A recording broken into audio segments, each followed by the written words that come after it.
The African kings who sold their own people, the slave trade truth nobody wants to hear. For centuries, the world has told one version of the slave trade story: European ships, African victims, a crime committed entirely by white hands on black bodies. And while that story is real, it is not complete, because there is a chapter of this history that Africa has never fully faced.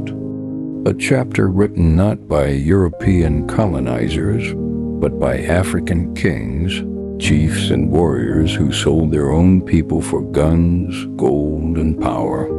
This is the chapter they left out of the textbooks. And today, the silent mentor is going to read it out loud. Most people imagine the slave trade as European sailors raiding African villages at night. And while that happened, it was not the primary method. The truth is far more organized, far more calculated, and far more African than the history books admit. The transatlantic slave trade ran on a business model. European traders arrived on the West African coast with ships full of goods, guns, alcohol, textiles, copper. They didn't go inland. They didn't need to, because waiting for them on the shore were African middlemen, kings, chiefs, warriors ready to trade. African kingdoms had been enslaving and trading other Africans long before Europeans arrived. Slavery existed in Africa for thousands of years. Prisoners of war, debtors, criminals, all could be enslaved. What the Europeans did was turbocharge an existing system and give it an industrial scale it had never had before. The Kingdom of Dahomey in present-day Benin, not to be confused with the Benin Kingdom in Nigeria, built its entire economy on the slave trade. The Dahomey kings raided neighboring tribes specifically to capture people for sale. They called it the annual customs, a yearly ritual of war, capture, and sale that kept their kingdom wealthy and powerful. At its peak, Dahomey was selling between 10,000 and 20,000 slaves per year to European traders. The king didn't hide this. He celebrated it. The royal palace was decorated with the skulls of enemies captured in slave raids. Strength and slave trading were the same thing in Dahomey. The Ashanti Empire in present-day Ghana was equally involved.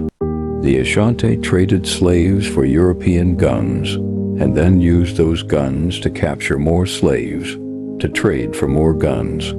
A cycle of violence and commerce that lasted over 200 years.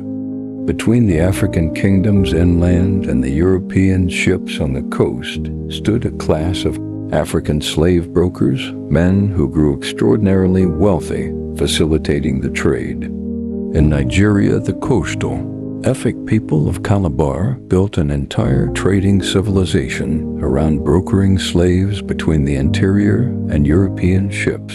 In Senegal, the Wolof kings taxed every slave that passed through their territory. In Angola, the Mbandala warriors became professional slave hunters, raiding villages across Central Africa and selling their captives to Portuguese traders. These were not desperate men acting under colonial pressure. They were businessmen, entrepreneurs of human suffering, making calculated decisions for personal and political gain, the same way European traders were. Evil, as it turns out, has no single color. Why did they do it? The answer is complicated and uncomfortable. Power, guns, survival. When Europeans arrived with firearms, African kingdoms faced a brutal choice.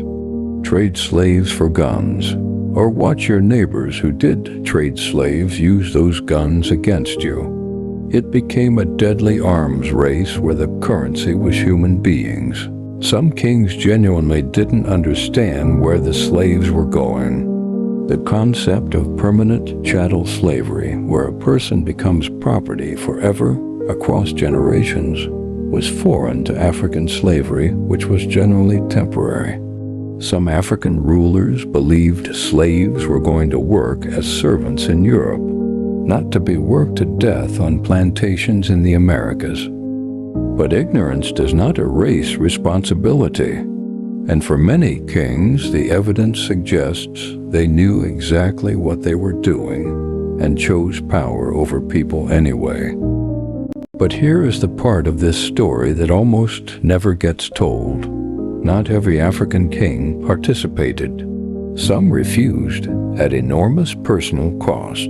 King Jaja of Apabo in present-day Nigeria built his kingdom specifically to cut European traders out of the slave and palm oil business. He was so effective at protecting his people and his trade that the British eventually kidnapped him and exiled him to the West Indies. King Bihanzin of Dahomey, ironically the son of the very slave-trading kingdom, eventually fought back against French colonization so fiercely that France needed a full military campaign to defeat him. He was called the shark of the sea and the egg of the world by his people, and across the continent ordinary Africans resisted, escaped, and fought back at every opportunity.